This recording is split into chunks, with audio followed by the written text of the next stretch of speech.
kita Dolphin EG3.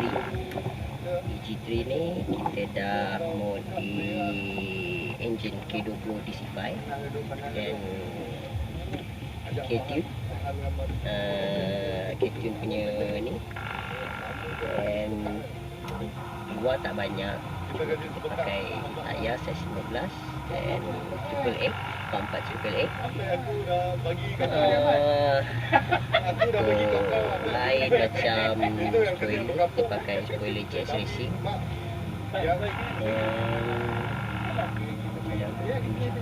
Kalau berapa dah habis lah?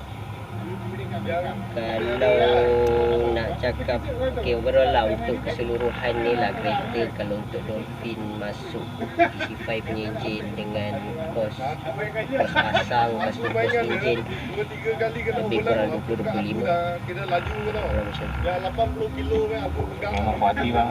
Memang puas hati lah. So far okey lah, untuk spek dia okey lah. Ada apa nak cerita pasal kereta ni? Seat DC5 juga, kita pakai Galeri DC5 juga. Yang lain semua still EG6 lagi lah, sound EG6 lagi, dan apa lagi ya, semua EG6 lagi. Cuma kita pakai Recaro DC5, engine pun DC5, steering? and K-tune, steering nadi. Terima kasih.